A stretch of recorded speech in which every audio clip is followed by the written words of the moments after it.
Back around Christmas, I bought my brother 2 of these concrete planters from a craft show in Toronto. And I keep stealing them from his apartment to use in my videos because I think that they're super adorable and trendy. Now, instead of borrowing them, I've decided to make my own with just a $4 bag of Quikrete and 2 $4 plants. I've got my very own concrete planters. The first thing we're going to do is create our molds. The first one with 2-inch seams, the second one with 2.5-inch seams. I used a plastic folder I bought from Staples for $2. If you choose to use a folder though, make sure that it's solid plastic, as many binders are made out of cardboard that's just wrapped in plastic. When choosing a material to make your mold, it's also very important that it has a perfectly smooth surface, as any pattern or imperfection will be visible when the concrete dries. I've also seen a few concrete planter videos where people use cardstock to create their mold, and I highly recommend against that for a couple of reasons. The first time I made these planters, I used cardstock, and first of all, as concrete has high water content, the cardstock will just absorb it. And cardstock is also not as sturdy, so the corners were not as crisp and the sides were not as smooth.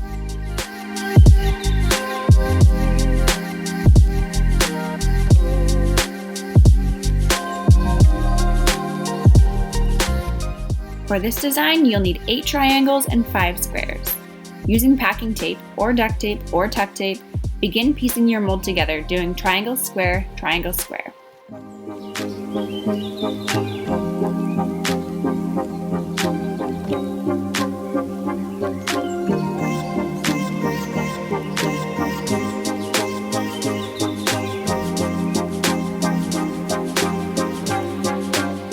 You can see the pattern starting to come together here.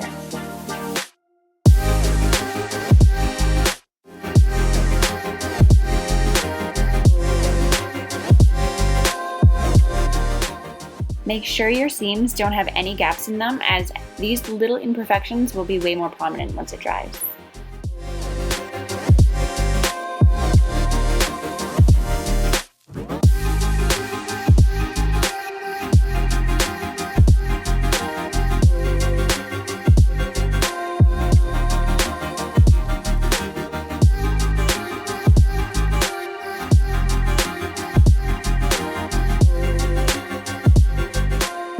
Once your pieces are all put together, make sure all of your seams are sealed with tape to prevent any leaks.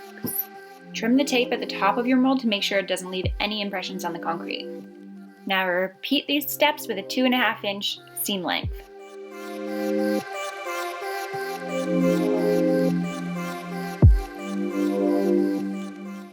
Now before we mix our Quikrete, we need to make spacers for where our plant's going to go. I'm going to use toilet paper roll cut in 2 and then covering the sides and one end with tape.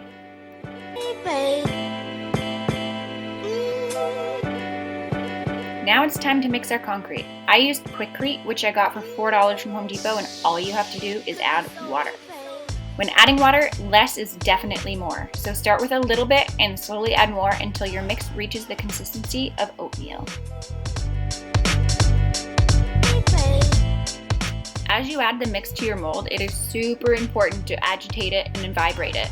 This helps the air bubbles rise to the top and prevents pinholes from showing up in the finished concrete.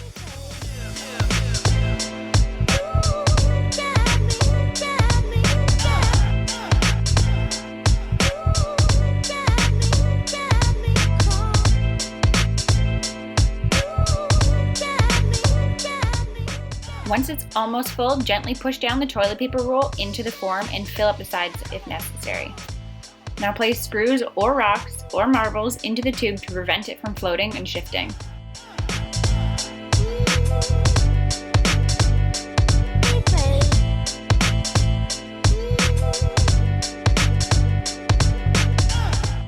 Now we sit anxiously and impatiently for 3 to 5 days until a grand reveal.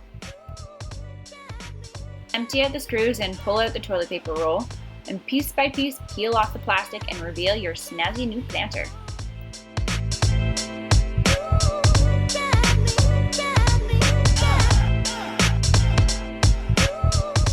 Once you're done, you may wish to use 200 to 400 grit sanding pads to gently scrub the tops and the edges. This step is not necessary, just a personal preference.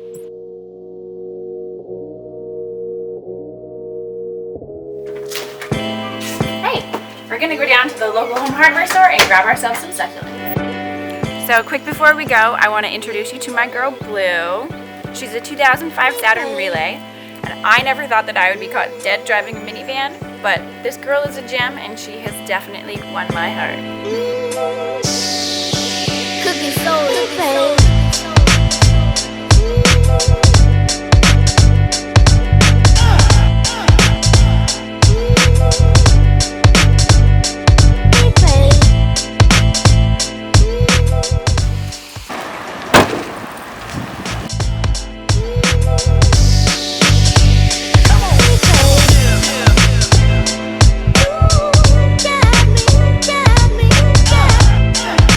Get all the succulents.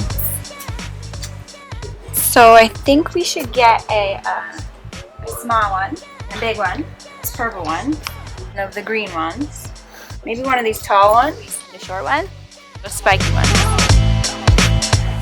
this one.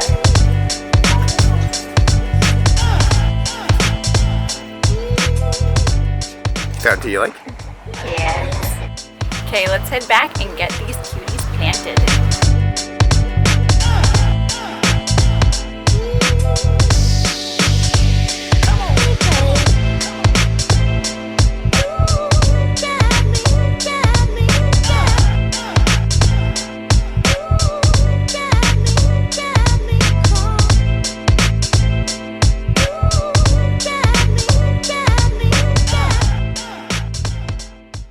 Thank you all so much for watching. Don't forget to hit subscribe for more videos like this, and hope to see you all again soon. XOX Heidi.